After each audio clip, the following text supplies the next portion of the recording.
Welcome, everyone. I'm just going to wait another few minutes before we get this started.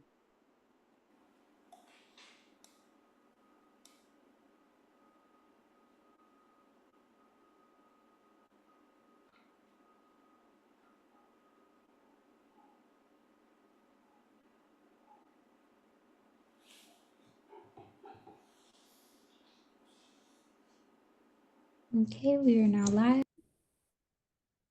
Welcome to today's webinar, SABCS 2024 Roundup. What's the latest in metastatic breast cancer? I'm Kate Fitzer, SHARE's Metastatic Breast Cancer Program Director. Before the presentation begins, I'd like to tell you a little bit about SHARE. We're a national nonprofit that supports, educates, and empowers anyone diagnosed with breast or gynecological cancers and provides outreach to the general public about signs and symptoms. Because no one should have to face breast, ovarian, uterine, cervical, or metastatic breast cancer alone.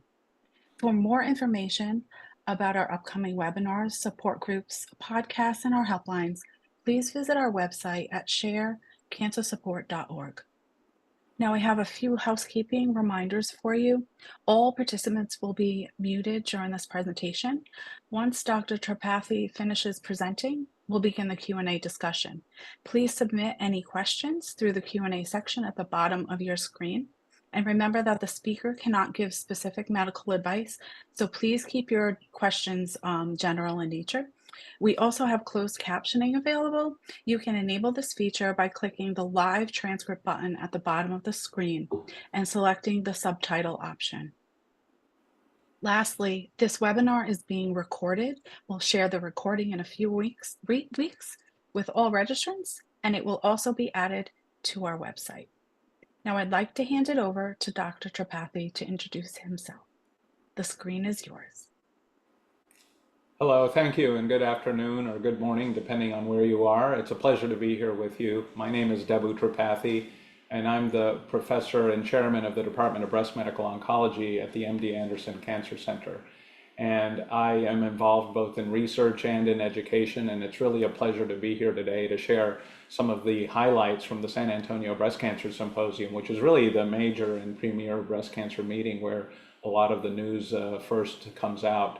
And so it's really an honor to be able to present some of the key findings to you in a digestible and hopefully understandable manner.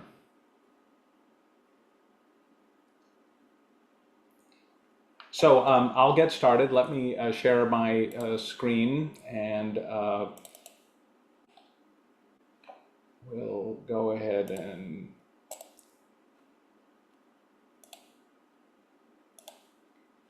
get started. So in my title slide, I'm actually showing you some information about the technology that we use to make a diagnosis of breast cancer, but more importantly, to learn about the inner workings of breast cancer, because that helps us inform the unique biology that every patient has, and look into what are the best ways to treat the cancer, and also what is the best way to research and investigate the cancer for our future knowledge. I'm not going to go into the different elements of these slides, but I will be covering them in the context of the presentations that I will be giving you. I'm going to focus on 5 key presentations that were made that I've summarized in bullet form at the San Antonio Breast Cancer Symposium this year. One of the important observations was the development of a new class of drugs, a new class of hormonal therapy called selective estrogen receptor degraders, and some new data from this class of drugs from a key large-scale randomized trial. Another area we're going to talk about is co-targeting. You're all familiar with the notion that there are biological factors that make some cancers more aggressive than others.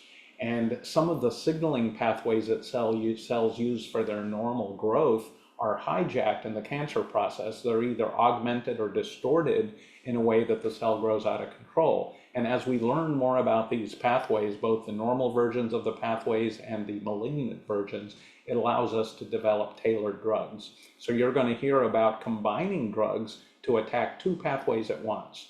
You'll also hear about HER2 positive cancers, which is about 1 out of every 5 cancer, and some new therapies in that area. And then another target that is an oncogene called PIK3CA, which is also involved in enhanced growth signaling and some of the new inhibitors that are being tested in the clinic. And then finally, one that deals with symptom control. That's very important. Our drugs have side effects, and controlling things like nausea is a basic need that we have, and there are actually some advances in that area that I'm going to cover as well. So let's get started. The first trial I'm going to present is one of these new hormonal therapies I just mentioned called SERDs, that stands for Selective Estrogen Receptor Degrader. And the reason we need newer hormonal therapies is that mutations that develop in normal cells happen all the time. When our DNA divides, it makes mistakes. And when cells develop a mutation, they usually die, or it may be a mutation that isn't consequential at all. So nothing happens, no harm, no foul. But every now and then a mutation happens to be in a critical area, or it can cause the protein to act abnormally and maybe even drive cancer. Another area where we get mutations is when a patient is exposed to a drug that may be helping their cancer, but the mutation in the cancer now makes itself resistant to the drug. And that's because mutations happen randomly, but they happen a lot. And when a mutation happens just by chance to make the cell resistant to therapy, that mutation persists because it has a selection advantage. It's sort of like evolution. And so we know that mutations can occur in the estrogen receptor gene, which I have diagrammed here. The estrogen receptor gene has multiple DNA base pairs, and there are certain mutations that we know make the estrogen receptor stuck in the on position. And that is a mutation that is known as ESR1, and we discovered that mutation many years ago, and we now know that it occurs in people that are on hormonal therapy. And knowing where those mutations are has allowed us to develop drugs, because this is a diagram of what the estrogen receptor looks like as a protein, and it shows you how different things that bind to the estrogen receptor, like estrogen itself or tamoxifen, which is an anti-estrogen, and some of the newer drugs that inhibit the estrogen receptor from making cancer cells grow out of control. When these mutations occur, it makes them resistant to drugs, but there are now new drugs that can work against these mutations. One of those drugs is a drug called imlunestrant. It's a selective estrogen receptor downregulator that actually works in patients whose tumors have this estrogen receptor, this so-called ESR1 mutation. So the EMBER-3 study was designed to compare standard treatment, which for hormone receptor positive cancer is an endocrine therapy, either fulvestrant, also known as Faslodex, or exemestane, and excuse me. So they either got that treatment or they got the SERD, imlunestrant alone, or they got imlunestrant in combination with abemaciclib, also known as Verzenio. Now, this is an existing drug that many patients use for hormone receptor positive cancer, and they wanted to see if adding this drug to either imlunestrant was better than the SERD alone or than just standard endocrine therapy. So it was a 3-arm study. Patients were enrolled to one of these study groups by random assignment, and then they were followed over time to look to see how well the cancer was controlled. And if the cancer progressed, well, then they moved on to different therapy, but we captured how long that was. And the goal, of course, is to see which of these can give people the longest remission before any progression of their cancer. So in a study like this, you always want to make sure that patients are getting standard treatment, and then you're comparing either an experimental treatment, or in this case, 2 experimental arms. One is the SERD alone, and the other is with Verzenio or abemaciclib.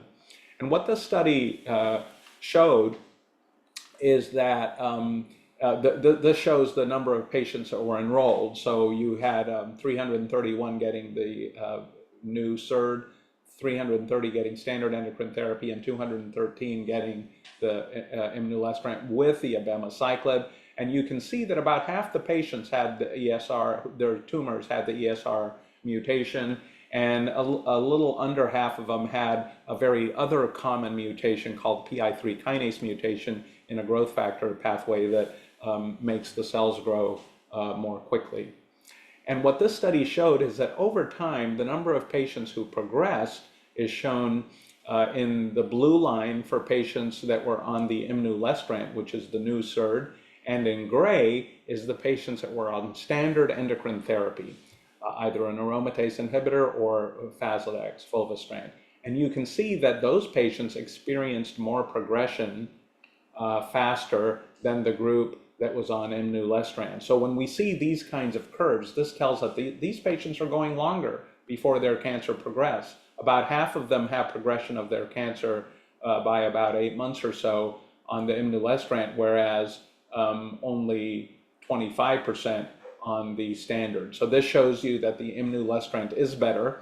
And so this really is an important step forward. It gives us a new drug for patients that have ESR1 mutations. There was another drug that was approved about a year ago, or a little more than a year ago now, called elacestrant, also known as Orserdu. So this is now one that is likely to be approved as well in the near future on the basis of this information. Now, looking at progression-free survival, there was also an advantage as well. This is progression-free survival based on the investigator, and this is also by the investigator in all patients. So this includes patients that had the ESR1 mutation and patients that didn't, but this first one is only in patients with ESR1 mutations. So you can see that the SERD is specifically better for people that have the mutation, and it'll probably get approved for that group of patients. Now, the other important thing this study did is they not only looked at the endocrine therapy, but they now added the abemaciclib on top of it, and that even gave better outcomes. You can see now that patients went a median of about half the patients progressed by 9.4 months, whereas with the imlunestrant alone, it was 5.5 months. This may become a new standard of care, is to use a selective estrogen receptor downregulator if that we know the patient's tumor has an ESR1 mutation, but now to consider adding abemaciclib. It's not yet approved in this fashion, but the question is, on the basis of these data, will it be? And I suspect it will, but we'll see what the FDA decides about that. Abemaciclib was also given, this is now the study broken down by patients whose tumors had an ESR1 mutation and patients who didn't have an ESR1 mutation. And the point of this slide is to show that, yes, imlunestrant works better if you have an ESR1 mutation, but the abemaciclib part of it works regardless of whether there's an ESR1 mutation. So each one of these drugs is contributing some benefit over and above what standard treatment would have been.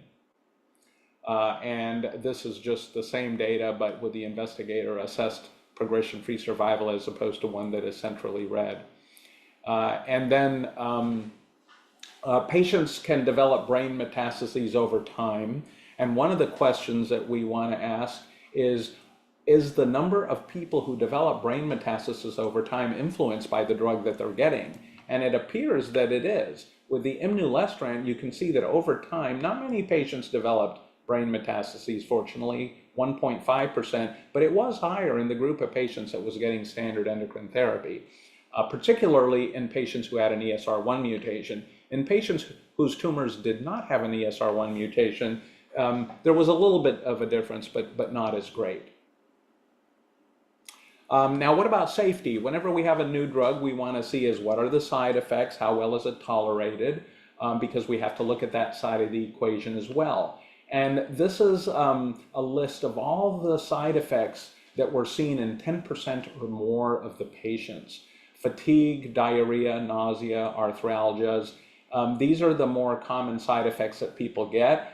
And on the right side of the table is the grade. So was it mild? Was it more severe? Grade 3 or higher is it more prominent? Like, for example, grade 3 diarrhea means you're going 5 to 10 times a day. That's a lot of diarrhea. Fortunately, that was not very common, but any grade diarrhea, maybe once or twice or maybe 3 times a day, was seen in about 1 out of 5 patients. So that's probably the most notable side effect. Fatigue also.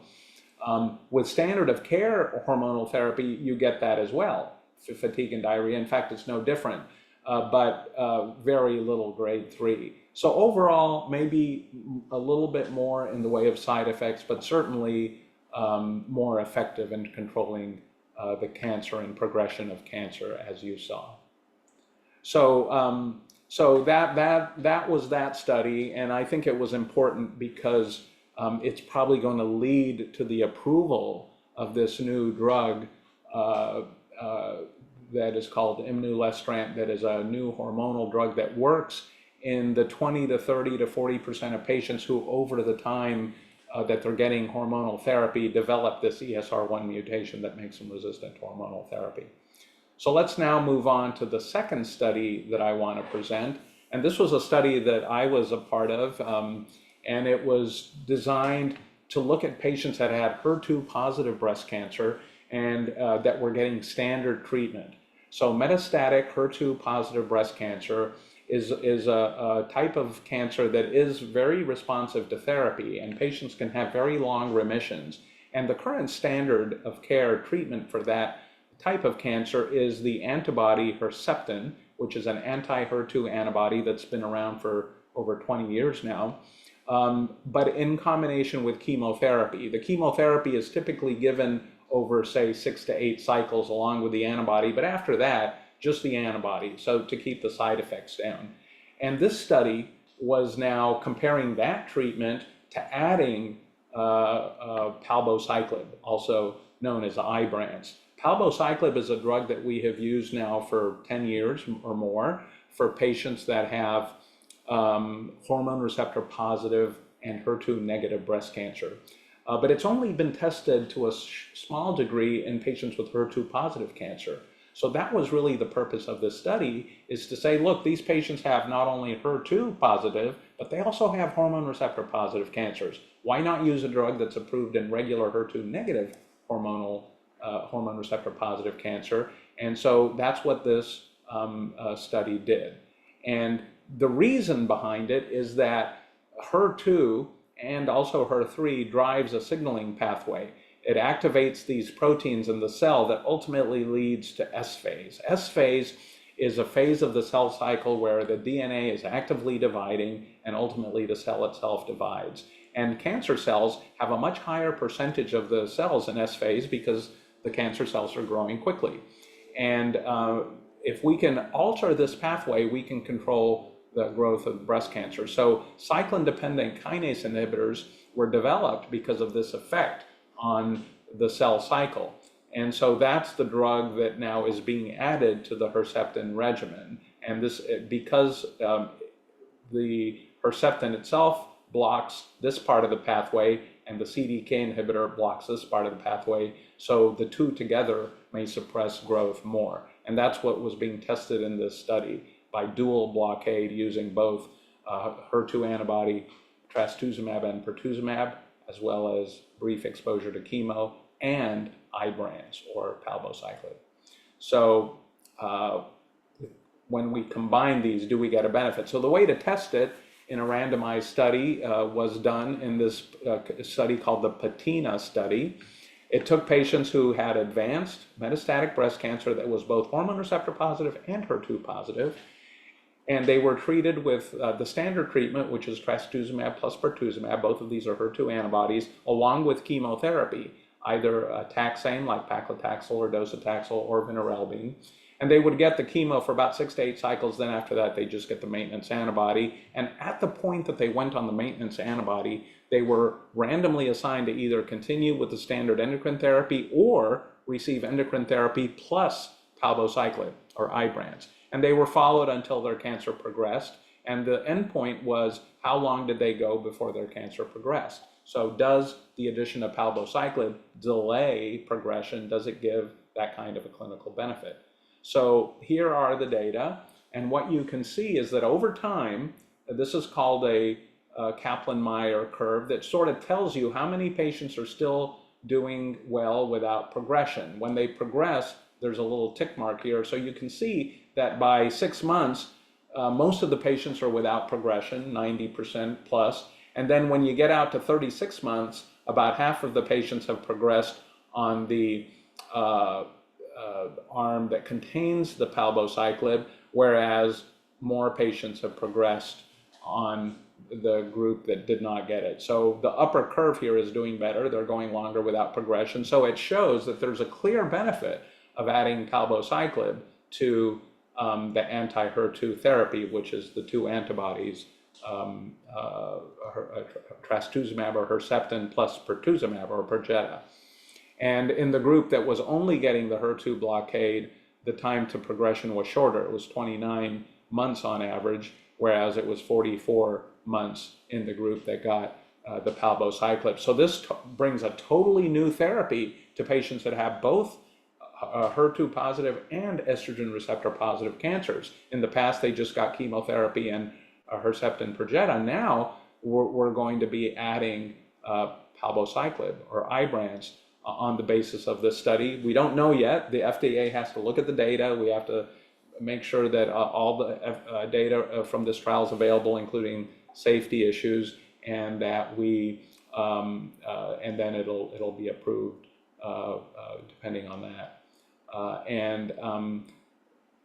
This shows that the benefit was seen in all groups of patients, either those that had never had HER2 therapy. Some of them may have had it for early stage breast cancer in the past, but all of these points here being on the side of favoring the palbociclib, you can see that all these subgroups seem to benefit. And this 0.74 tells us that about 25% fewer people progressed over time. So it wasn't a perfect drug in that everybody was kept from progressing, but it did delay progression to that extent. And the number of people that had shrinkage of their tumor was also greater in the palbociclib group. This is anybody that had a response, and this is anybody who had a response or had stability of their cancer over time. And in both of these measures, the addition of palbociclib was better. Now, how about overall survival? How long do patients live? Well, most of the patients are still alive on the trial, but you can see that over time, the death rate was a little bit higher in the group that got the anti-HER2 therapy alone, but with the addition of palbociclib, there was a small improvement in the survival. Now, as time goes on, these curves may widen. So it's encouraging that we now have a better treatment that improves both progression-free and overall survival. And the side effects of this are shown here. I know this is a busy slide, but let me just point out the diarrhea part, because I think that was an important side effect. Grade 3 diarrhea in 11% of patients, compared to in the HER2 only, it was only 1.6%. So that's the one side effect I picked up that really had changed the most. So that may be a limiting issue for some patients.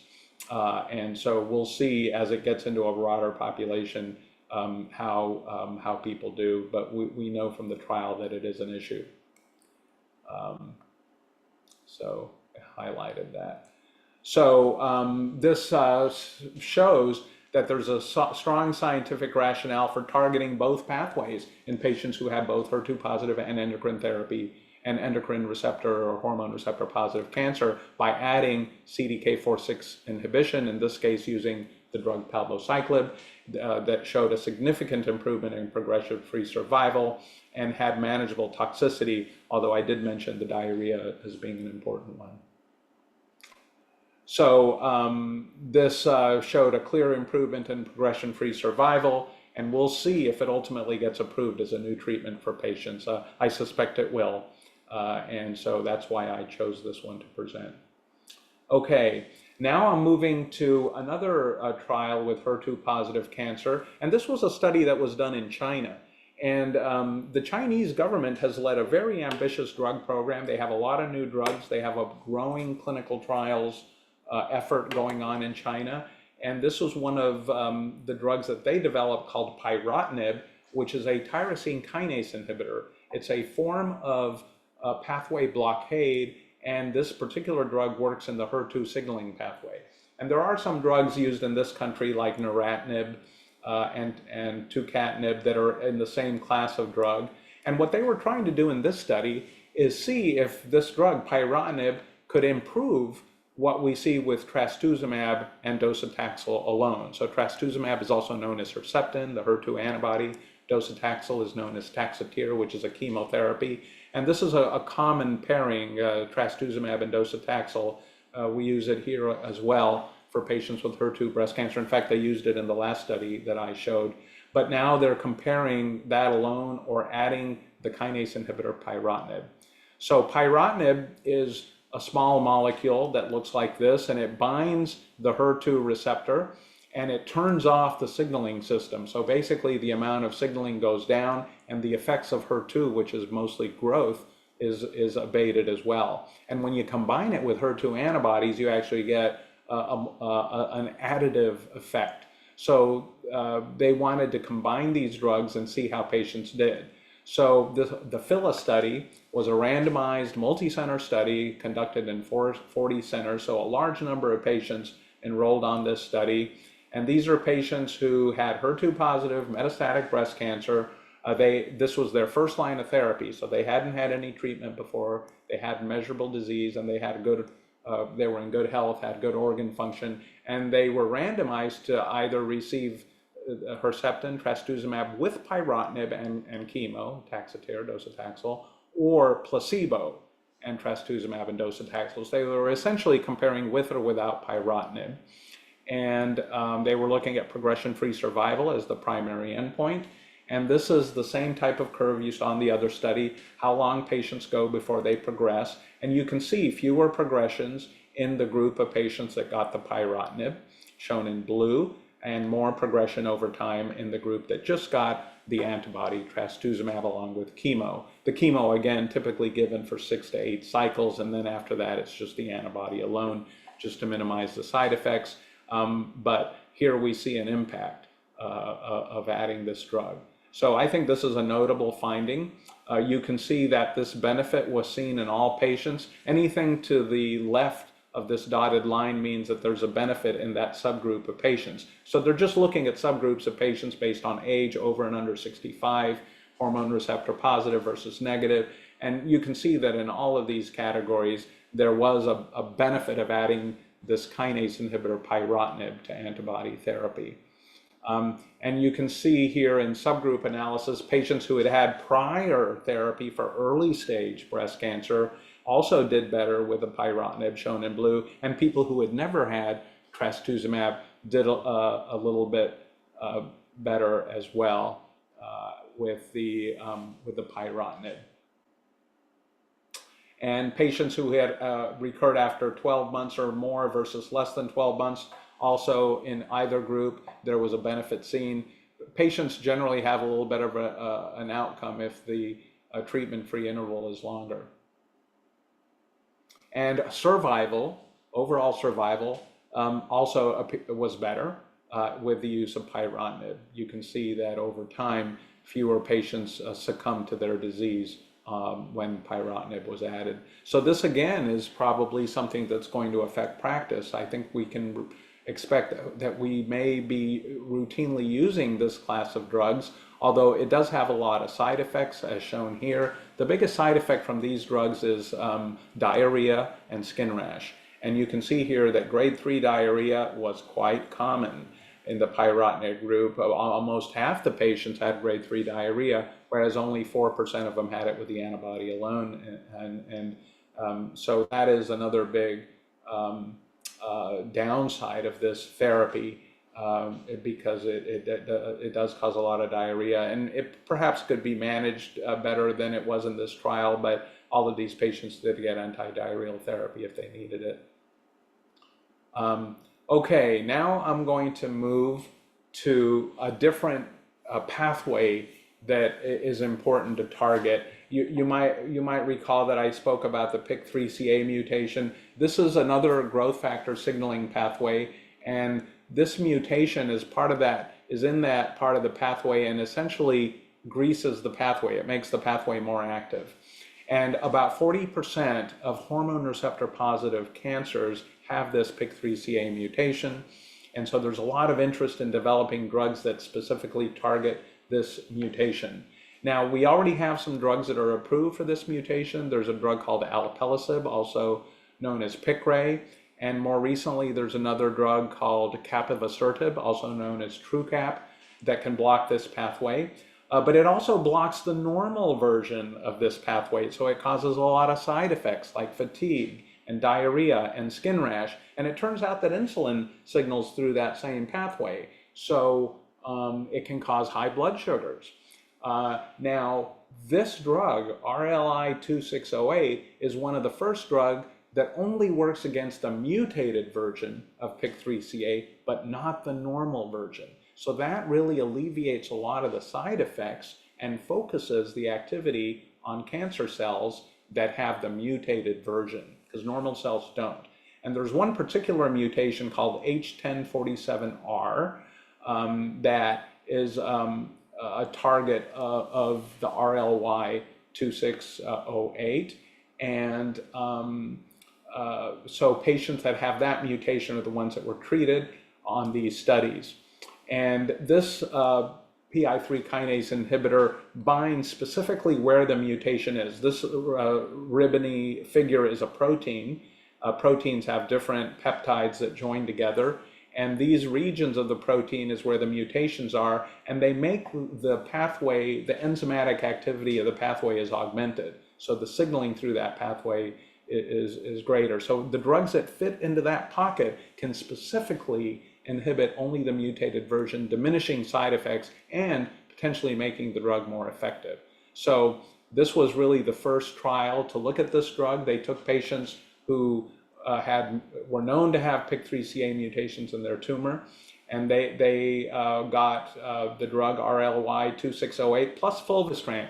We've learned that these drugs that block signaling pathways work better if you also use an endocrine therapy, because these pathways drive resistance to endocrine therapy. So using both the pathway inhibitor and endocrine therapy makes these drugs more efficient. So that's exactly what they tested in this group of patients.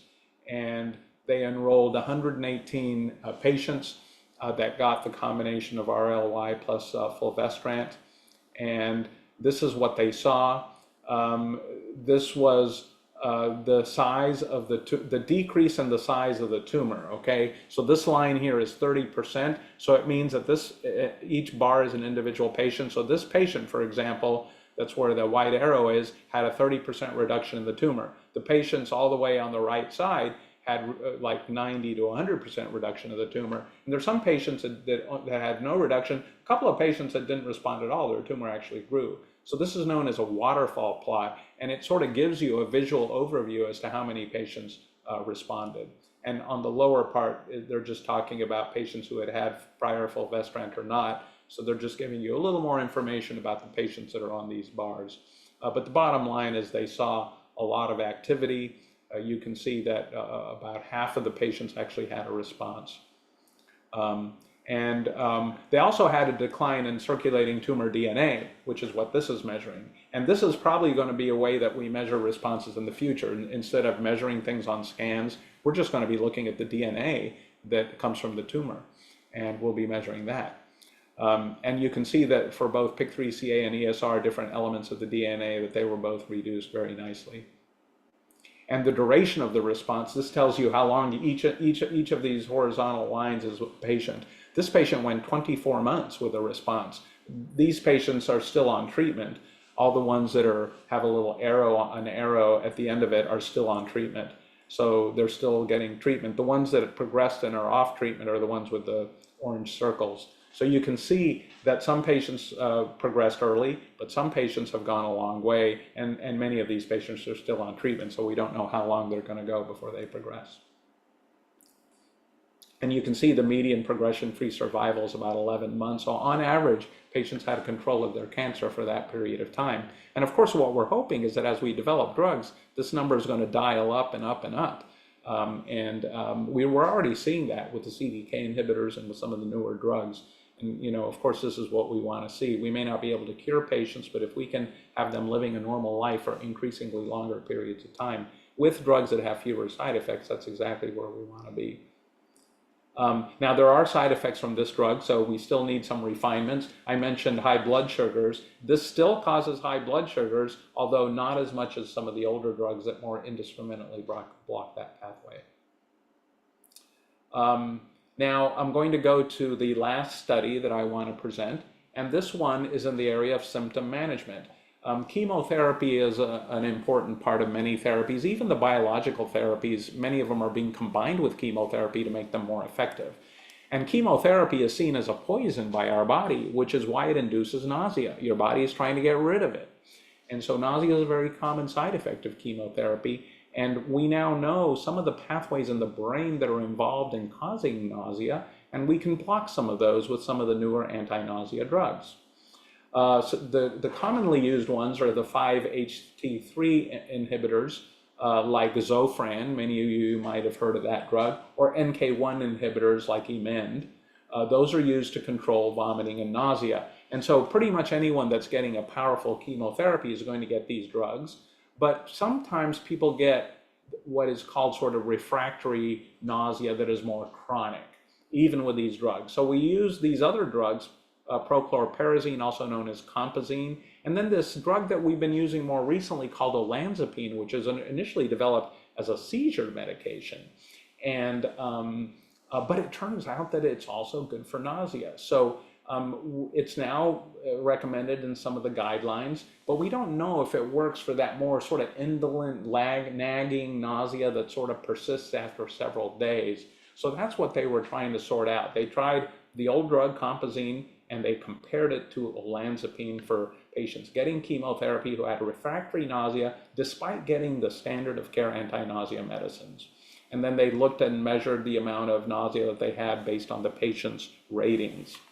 And so the patients got standard anti-nausea medicine. If you look at the lower part of this I know this is a busy slide, but if you look at the lower part, you can see that they all got standard therapy, but what they were comparing was the delayed nausea. They either got the prochlorperazine or compazine, or they got the olanzapine, but they also got standard drugs like steroids, and then they got the standard pre-medication. So this was really more for an as needed.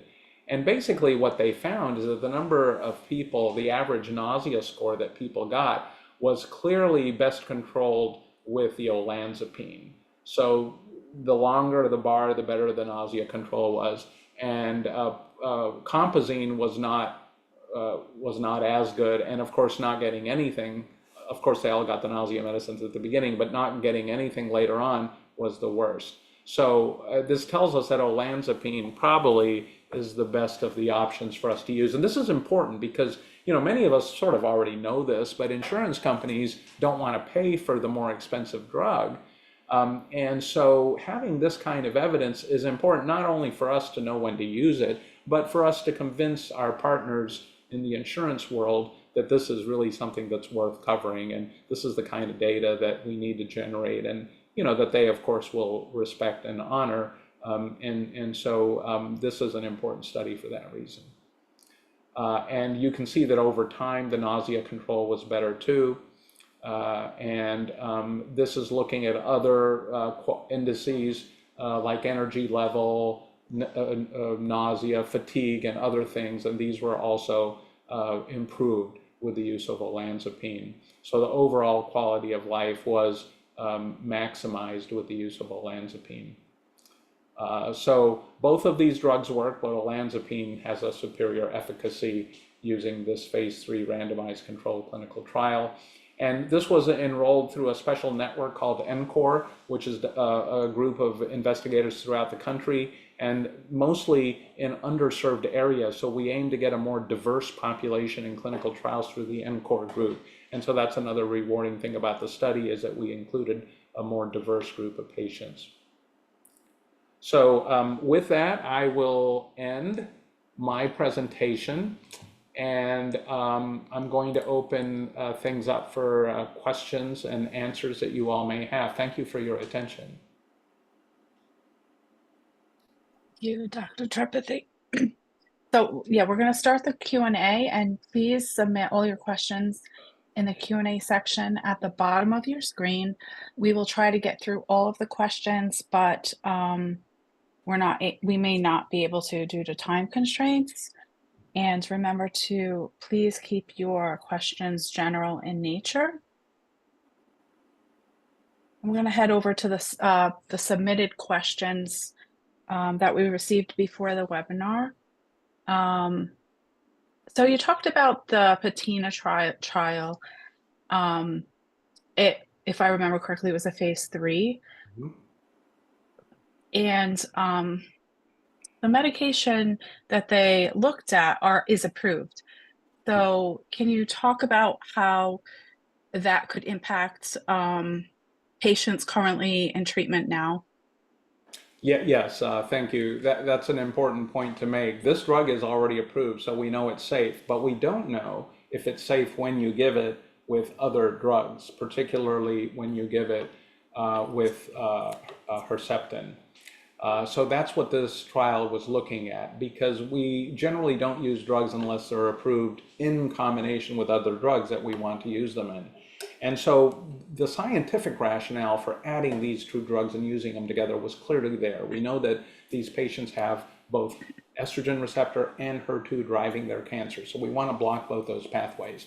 But until we prove that we can do it and that we can do it safely and by how much we can do it, we can't just use it willy-nilly. So this was a very important trial in proving that concept and making sure that it was safe.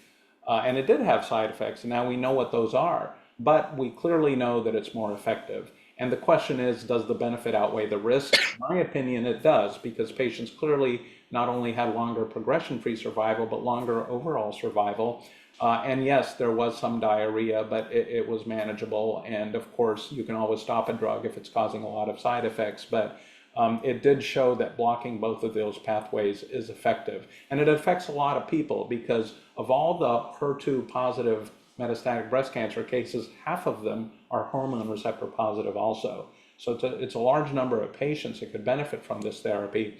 And it looks like it improves survival as well. And until you prove it in a study like this, it won't get covered by insurance, and doctors won't use it because they want to know it's safe. So now we have both of those pieces of information. The study might need a little more time to mature, to get the side effects and to get all the data together, and then it'll get presented to the FDA to see if it'll get approved. And it's a global trial, so it'll probably get presented to the regulatory agencies of other countries as well. So you anticipated sort of my next question, and that was regarding, receiving the official regulatory approval. So it sounds like even though both medications are approved, the FDA hasn't approved them in combination. So clinicians would have to wait until they receive final approval. How long does it typically take once they submit that It really information? depends on how far the study is. This study is pretty far along, so it'll probably get submitted to the FDA. My guess is later this year, and it'll probably take 5-6 months to get approved. Now, whenever, as you mentioned, the drug is available, so people can use it in practice. And whenever we see that situation, there's a lot of people that jump the gun. In fact, there's probably oncologists that have already done this. Just sort of, they give their patient to it, and the insurance company sort of looks the other way, and you can get away with it. Sometimes they try it, and the insurance company says, no, it's not approved, we're not approving it. But so, I think it's all in the eye of the beholder, but there are a lot of people that jump the gun. Either the patient is really wanting it and talks their doctor into it, or the doctor really wants to do it. They go, hey, look, we have the data, it looks pretty safe, let's just do it. And so you'll see a lot of that. But it's important that we do follow these rules, because sometimes you see unexpected side effects, and sometimes you don't even see them until after you've done the study, because the study has a limited number of people. Now you have hundreds of thousands of people getting it, and then we may learn some new things that might change our opinion of it. So, but still, the way I look at it, it'll probably there'll be a slow uptick in usage. My guess is a few oncologists have already given this to their patients. Oh, you're on mute. Okay. Thank you. That's it's just so it's so interesting. Um, I think there was the someone that had a question, Miss Rosenzweig. Yes, regarding blood sugar level spiking on some of the meds. So the question would be, are they monitoring this when your labs are done? Mhm. Um, Yeah, so when patients are coming in for treatment, they're typically on the patina study, for example. That treatment is given every 3 weeks. So they're getting their blood work done every 3 weeks. And we're looking at glucose, we're looking at the liver function test, we're looking at kidney tests, we're looking at blood counts. And then we're also saving some blood for research because we're looking for proteins and genetic elements that might help us understand who benefits more from others or just learn more about the biology of HER2 positive breast cancer. Thank you. Um, I'd like to talk up a little bit about the olanzapine. It's good to see these trials being done because side effect management is so important to us to try to have some sort of management so we can enjoy our lives. Can you explain again what refractory chemotherapy induced nausea means and how it's different from the regular nausea? Yes, nausea is a complicated reaction, as I mentioned. It's our natural body's defense against something that is poisonous to us. When we ingest something that our body is not used to or may be potentially toxic, our body tries to get rid of it.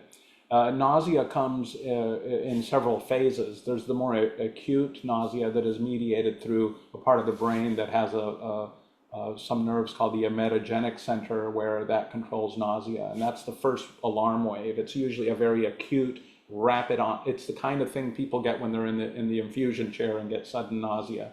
And then there's the more chronic delayed nausea, which is actually mediated by a different set of pathways, where you're sort of feeling poorly, like for days in a row. It's this nagging nausea. There may be occasional vomiting with it, and that's the more chronic nausea.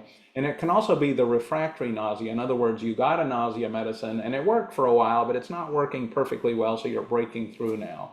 So that more chronic, persistent, delayed nausea is probably several different waves that may be mediated by different sets of nerves, but we consider it sort of one entity. And we do give patients, because they get the immediate with the chemo, so that's given preventively. So there's a lot of medication on board then. But then after that, the drug's out of your body, but the irritation is still there. And so some people get this persistent nausea, and it's quite variable from patient to patient. But if you're one of those people that has it, boy, you want something because you may not be throwing up all the time, but you're just feeling really miserable. So we call that sort of chronic persistent nausea, and we use different drugs for it. We use drugs like compazine. Sometimes the more acute drugs like the Zofran, for example, doesn't work as well for the more chronic and persistent nausea.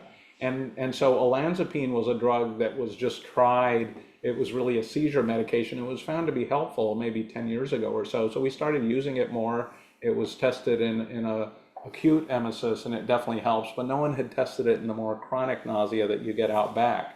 And so now we have new ways to treat that, this more chronic nausea that people get a week or even 2 weeks out.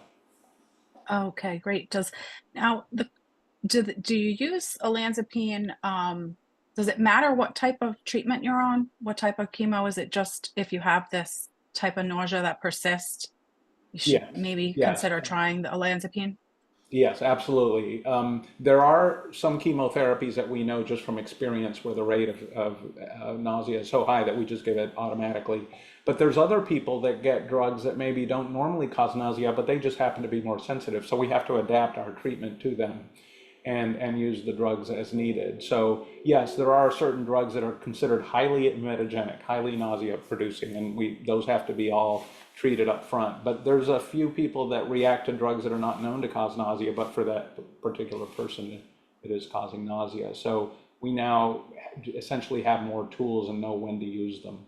And the more you have of that and the more awareness, the more people that end up getting it, and just the better it is for everybody. It's one of the things that we really have to make sure our oncology community is very familiar with is the supportive care medications, and to be totally current and up to speed on those. that can sometimes be just as important, sometimes more important. Patients may not take their treatment or may come off treatment just because their symptoms weren't being adequately controlled. So another question that was submitted, they're talking about, so if they're on a medication and it becomes ineffective, such as elacestrant, and we now see imlunestrant may become approved soon. Mm-hmm. Are people able to switch to that? Are they different in any way, or are they considered the same and would need to move on to something else? They're in the same class of drugs, so they have the same general biological effects. But even subtle differences can make one drug either better or worse than another, or have unique side effects. Because sometimes the side effects are not from the main part of the drug that is having the effect on the target you want, but to some other part. And so you can have two nausea drugs that have different side effect profiles. So, and same thing for hormonal therapies. You can have two hormonal therapies that have different side effects. The one important thing about imlunestrant is it is designed specifically for patients that have the ESR1 mutation. Because when you've been on an aromatase inhibitor for a long period of time, up to 40% of patients will have tumors that develop these ESR1 mutations. So we need a class of drugs that is specifically active. The first one to have gotten approved was elacestrant. This is the second one now that has shown in a phase 3 trial this effect, and will likely get approved, I suspect. So it'll give us another option. Now, at some point, there's going to be a head-to-head study. Is elacestrant better than imlunestrant? I don't know if we'll ever do these head-to-head studies, but it'll be important to know. And more importantly, we're going to need more combination data, because we know that endocrine therapies work better when you partner them with a biological therapy. And that's where we are now, because elacestrant is already approved. Imlunestrant may be coming next, but what we need desperately is the results of combining it with a CDK inhibitor or with a PI3 kinase inhibitor like capivasertib. So those studies are ongoing so that we can move in parallel to giving patients the most ideal combination therapies. Yeah, and I did see that at San Antonio, there was some discussion about the combinations with elacestrant and ribociclib and elacestrant with Verzenio as well. So it's good to see those trials to see if the combinations work more effectively, of course. And also to put it out there, a lot of us are looking forward to an oral version of something similar to fulvestrant, so that Exactly. perhaps we can do away with the pain and the side effects from Absolutely. fulvestrant, of course. So I have one last closing question. Based on what you heard at SABCS this year, what are your overall impressions, and what would you highlight as a key takeaway for our audience? I think the key takeaway that I got from this meeting is that we need to move ahead with two important parallel pathways. One is biomarkers. What are things we can measure in the blood or in the tissue that gives us more insight into how the tumor is behaving and what's driving it? And number two, we need targeted drugs that are effective against those targets. So we have to do things hand in hand.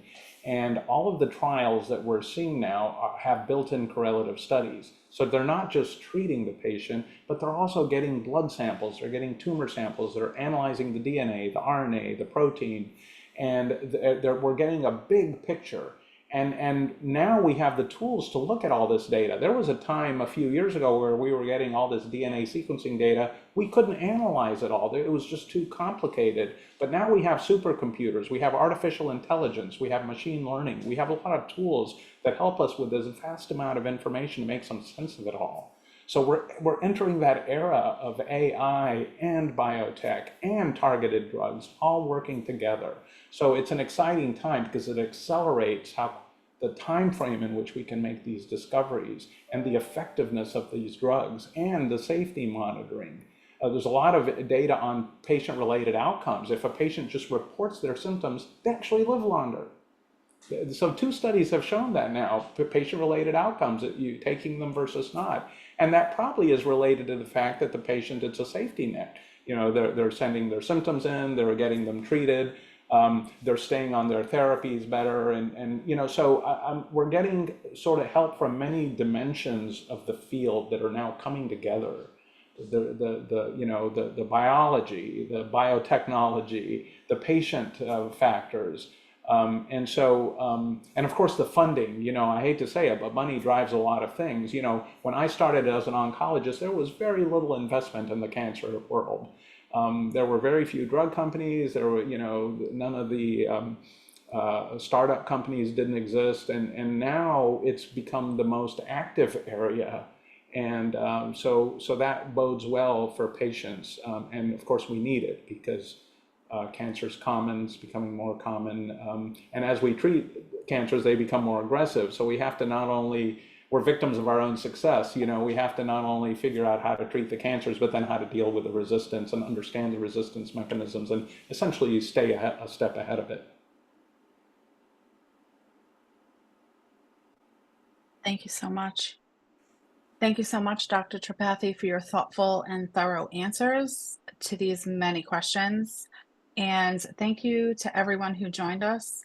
We'll have a recording of this program available on our website in 1 to 2 weeks. We'll also have a podcast in a month or so. Please make sure to check SHARE's website for upcoming educational programs, podcast episodes, and support groups. And don't forget to follow us on social media as well. Please take a moment to complete the survey at the end of this webinar. The survey will pop up in the browser when the webinar ends, and the link will also be in the follow-up email. All surveys are anonymous. This concludes the webinar. Thank you again, Dr. Tripathy. I hope that everyone has a great day and a rest of the week. Thank you. Thank you. Bye-bye.